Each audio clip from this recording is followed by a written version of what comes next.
Salut les amis, c'est William, bienvenue au sein de cette nouvelle vidéo. Dans cette vidéo-ci, vous êtes habitués les petites lunettes quand le soleil est en face de moi.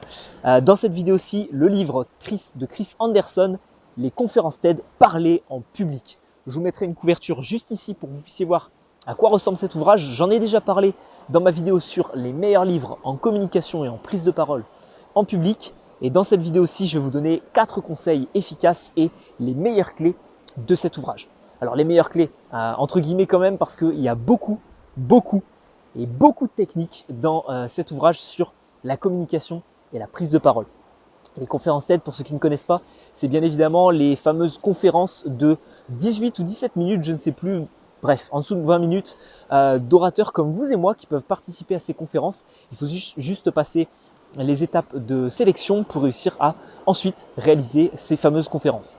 Et dans ce livre, il y a toutes les clés qui sont un petit peu derrière la préparation des orateurs qui sont accompagnés par des professionnels, des speakers professionnels qui vont les aider à construire leur discours. Alors, dans cette vidéo-ci, j'aimerais présenter rapidement Chris Anderson en guise d'introduction. Il gère les conférences TED depuis le début des années 2000-2001 si je me souviens bien. Et c'est un ancien journaliste, une personne qui est passionnée de communication et qui aujourd'hui gère les conférences TED. Donc vous imaginez bien que c'est la personne la mieux placée pour écrire un ouvrage là-dessus et pour divulguer quels sont les meilleurs conseils en prise de parole. En guise de premier point, j'aimerais vous donner les 4 erreurs qui sont commises majoritairement par les personnes des conférences TED et peut-être par vous lors de vos prises de parole. La première erreur, c'est ce que l'auteur appelle le boniment. C'est quoi? C'est le fait de savoir se vanter lors de sa prise de parole et de dire moi je, et de ne pas se mettre au service de son public. Qu'est-ce que ça veut dire donc le boniment? Voilà, c'est le fait de se vanter et de se la péter un petit peu à l'oral, de dire voilà, j'ai la parole, vous m'écoutez. C'est pas ça qu'il faut faire, ok? Vous devez vraiment vous mettre au service du public, l'écouter, peut-être lui poser des questions, personnaliser votre prise de parole en fonction de ce que les personnes vont vous dire, etc. etc. Deuxième erreur qui est commise majoritairement, c'est le délayage. C'est le fait de s'exprimer de manière vague, de manière non concrète sur un sujet ou une thématique en question. Et l'auteur explique qu'il y a certaines conférences qui étaient vraiment géniales sur le papier, mais lorsque la personne l'a présentée en public, elle était tellement vague dans ce qu'elle disait que tout simplement, eh bien, c'en est devenu un sujet banal, c'en est devenu un sujet pas forcément intéressant à écouter, alors que sur le papier, eh bien, c'était peaufiné, c'était extrêmement bien écrit. Donc le délayage, n'essayez pas d'être trop vague sur ce que vous racontez et ne dites pas tout simplement des principes qu'on peut tous connaître, etc. Troisième chose, le pensum. C'est le fait de parler de choses qui n'intéresseraient pas le public. L'auteur donne l'exemple suivant, c'est que par exemple, vous présentez votre entreprise et vous devez parler de votre entreprise aux personnes dans la salle et vous allez par exemple raconter l'histoire de votre entreprise. Je ne pense pas que si les personnes ne font pas partie de votre société, que ça les intéresse vraiment. À moins d'articuler ça sur un bon storytelling et de vraiment créer un discours très impactant et très intéressant, je ne pense pas que raconter que l'entreprise a été fondée en telle année, qu'en telle année il y a eu tel événement, etc., ça intéresse beaucoup de personnes, à part bien évidemment les membres de l'entreprise. Donc axez-vous sur des sujets qui peuvent intéresser vraiment le public. Si vous ne savez pas quels sujets peuvent intéresser le public, posez-leur la question, soit en amont, soit juste pendant votre prise de parole ou juste avant votre prise de parole. Et la 4e grosse erreur qui est faite, c'est ce que l'auteur appelle l'inspirationalisme. Concrètement, ça veut dire quoi? Ça veut dire le fait d'essayer d'inspirer les personnes, mais de ne pas y arriver. Le but, c'est quoi? C'est par exemple, lorsque vous allez faire une prise de parole aux conférences TED ou une prise de parole classique, vous allez attendre que les personnes soient inspirées par votre histoire. Vous allez par exemple raconter votre histoire et vous allez attendre qu'à la fin, tout le monde se lève et que les personnes vous applaudissent, etc. Eh bien, cette ovation, le fait de vouloir trop chercher cette ovation va entraîner peut-être des moments un petit peu gênants, des blancs lors de votre prise de parole et peut-être que vous allez attendre du public qu'il applaudisse votre petite blague, votre humour ou ce que vous venez de dire et qu'il ne se passe strictement rien.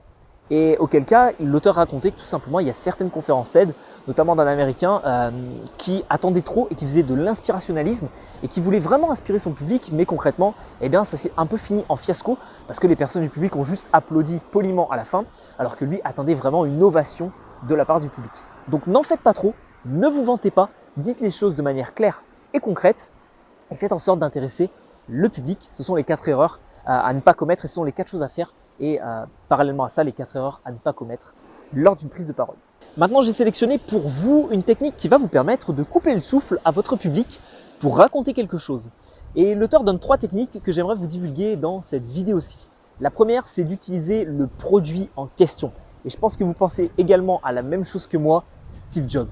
Bien évidemment, les conférences de Steve Jobs et les speeches de Steve Jobs, il avait son produit en main et il l'utilisait devant le public. C'est extrêmement efficace et c'est extrêmement intéressant parce que quand vous voulez décrire un produit que vous allez lancer sur un marché, lorsque vous voulez décrire par exemple un projet que vous avez, ramenez un prototype. Vous avez par exemple comme projet de lancer un site internet ou comme projet de lancer une application, comme projet de lancer un logiciel, eh bien faites une démonstration devant votre public. C'est la meilleure manière tout simplement de faire en sorte de couper le souffle au public et d'avoir cette fameuse réaction de waouh, qu'ils vous disent waouh, ça en jette, ça a la classe. Donc utilisez votre produit, ramenez une démonstration de votre produit, c'est le meilleur moyen d'arriver à couper le souffle du public.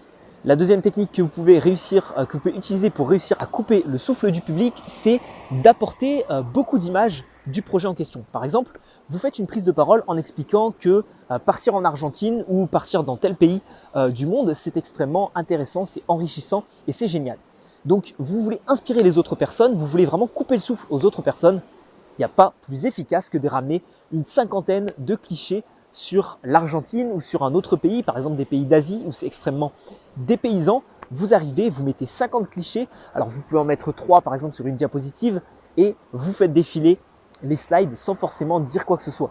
Et les personnes, juste en voyant les images magiques de ce pays, vont se dire waouh. Et c'est justement là où vous allez avoir cette réaction de souffle coupé de la part des personnes présentes dans la salle. Et enfin, la troisième technique, vous l'aurez compris, vous avez fait une démo, vous avez mis de manière imagée, vous avez montré et illustré votre projet. La troisième technique, c'est bien évidemment le récit.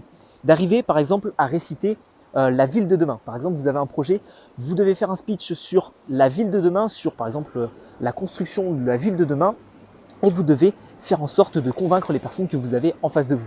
Auquel cas, vous arrivez, vous coupez tout ce qui va être visuel derrière vous, vous ne mettez rien et vous avez juste ce que vous allez décrire verbalement qui va faire en sorte de créer cet effet de waouh. Donc vous allez dire, dans la ville de demain, il y aura des bâtiments de 10 étages, des bâtiments qui seront construits uniquement en verre et en bois. Donc là, les personnes vont commencer à s'imaginer la scène. Dans la ville de demain, il y aura des voitures volantes, il y aura des rames de métro qui vont flotter, etc. Vous imaginez ce que vous voulez. Le but, c'est de créer un récit, de faire une sorte de storytelling sur le sujet en question. Donc 1, vous faites une démo du produit. 2, vous utilisez uniquement des visuels. Et 3, vous faites en sorte d'utiliser uniquement vos qualités d'orateur.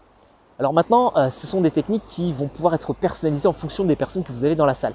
Si vous avez des personnes qui sont créatrices, elles auront normalement facilement la capacité à visualiser les choses et à travailler leur mémoire visuelle. Auquel cas, un récit sera extrêmement intéressant vu que vous pourrez faire en sorte que les personnes travaillent sur leur visualisation. Par contre, si les personnes ont justement du mal à s'imaginer les choses et que vous avez peut-être des personnes analytiques en face de vous, des personnes qui travaillent dans des bureaux, des personnes qui travaillent sur des chiffres, etc., auquel cas vous pouvez montrer une démo du produit concrète pour leur montrer vraiment ce que c'est. Ou alors vous pouvez utiliser tout simplement des visuels pour faire en sorte de montrer vraiment aux personnes ce que représentera votre prise de parole. Donc adaptez ça en fonction des personnes que vous avez dans la salle. Peut-être demander en amont aux personnes si elles sont plus visuelles, si elles sont plus quel est leur métier, etc. Si vous ne le savez pas, faites un petit échantillonnage. Au tout début de votre prise de parole, vous dites qui travaille dans un métier graphique. Boum, vous levez la main, vous essayez de voir un petit peu ce que font les personnes dans la salle, etc. Alors j'en profite parce qu'il y a une grande partie de cet ouvrage qui est réalisé dans le seul et unique but de vous faire comprendre s'il faut ou non apprendre un discours par cœur. Et est-ce que les personnes des conférences TED apprennent un discours par cœur ? Eh bien, la réponse, elle est non. Non, il ne faut pas apprendre son discours et sa prise de parole par cœur. Et c'est très simple, les raisons expliquées sont les suivantes. La première, c'est que tout simplement, vous n'allez pas avoir la possibilité de répondre à l'imprévu et de faire en sorte de personnaliser votre discours parce que ça va ressembler un petit peu à une poésie que vous allez réciter, un petit peu à une littérature, quelque chose que vous allez lire et il n'y aura pas de place à l'improvisation. Donc ça, c'est extrêmement néfaste parce que d'un côté, tout simplement, vous allez avoir ce discours monocorde, ce discours de récitation, de réciter quelque chose. Et en plus de ça, vous ne pourrez pas réagir à l'imprévu. Il se passe, admettons, un problème technique, un bug sur votre ordinateur. vous ne pouvez plus avoir votre diaporama, excusez-moi, mais qu'est-ce que vous allez faire? Vous avez une personne du public qui vient vous titiller sur une question très pointue et vous n'avez pas prévu de répondre à cette question, qu'est-ce que vous allez faire? Et si à chaque fois vous préparez à la lettre et vous définissez à la lettre vos prises de parole et que vous ne laissez pas place à l'improvisation, eh bien ce qui se passera, c'est que vous ne pourrez pas justement sur un bug technique, sur une personne de la salle qui vous pose une certaine question, sur une certaine réaction un petit peu bizarre des personnes dans la salle, vous ne pourrez pas répondre à ces différentes problématiques. Donc bien évidemment, il ne faut pas apprendre par cœur son discours. Ce qui se passe également lorsqu'on apprend par cœur un discours, c'est qu'on a tendance à aller beaucoup trop vite. Lorsque vous ne faites pas place à l'improvisation, eh bien ce qui se passe, c'est que ce que vous aviez prévu de faire en 20 minutes, lors de votre prise de parole, vous allez accélérer légèrement votre discours, vu que vous allez stresser un tout petit peu, et vous risquez de le faire en 15 minutes. C'est à ce moment-là où vous devrez improviser, parce qu'il vous restera 5 minutes. Mais si vous avez appris par cœur votre discours, c'est que vous êtes mauvais en improvisation. Donc du coup, il y a un certain paradoxe qui se crée, et généralement, les personnes squeeze la fin de leur prise de parole et finissent beaucoup plus tôt. Malheureusement pour le public, c'est un petit peu une déception. On vient voir une personne qui vient faire un oral de 20 minutes, il finit au bout de 15 minutes, on se dit ok, est-ce qu'il a vraiment préparé son discours? Est-ce qu'il y a assez de matière dans son discours? On se pose toutes ces questions et c'est ça qui entraîne le fait que on a une mauvaise prise de parole en public. Et ensuite, le quatrième et dernier point qui m'a vraiment marqué dans cet ouvrage, je ne pouvais pas passer à côté de ce point et ne pas vous en parler, c'est l'importance de la communication. Ce que l'auteur explique dans une phrase très simple, très courte, c'est que l'importance de la communication aujourd'hui va être décuplée demain.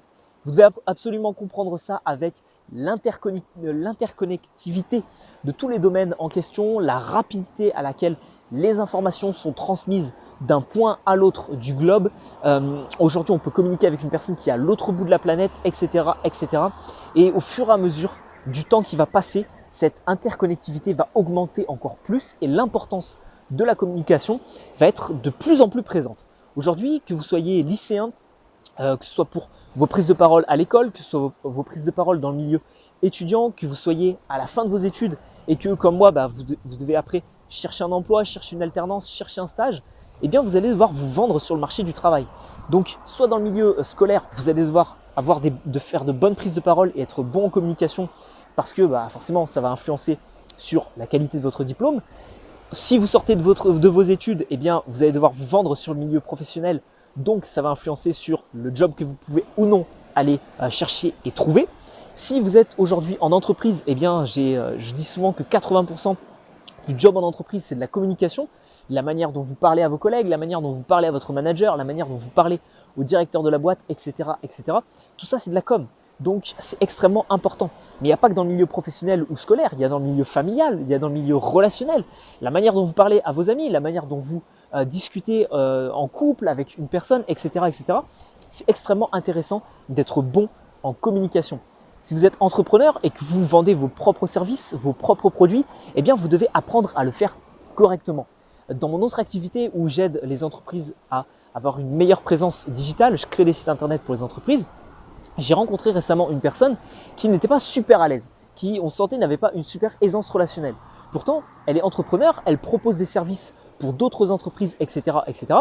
Et eh bien, j'ai senti qu'elle avait vraiment ce manque de confiance. Et je me suis dit, c'est vraiment dommage parce que pour proposer ses propres services aux autres entreprises ou pour proposer des produits, etc., eh bien, si vous n'êtes pas à l'aise, si vous n'êtes pas confiant, si vous n'avez pas ce côté humain, ce côté relationnel, malheureusement, vous pouvez créer les meilleurs produits au monde, vous pouvez avoir les meilleures idées au monde.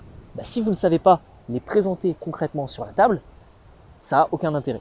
Donc, quel que soit aujourd'hui votre job, quel que soit aujourd'hui votre niveau dans vos relations, quoi que ce soit, je pense que la communication est un point essentiel de la vie et je pense que c'est extrêmement intéressant de savoir communiquer efficacement.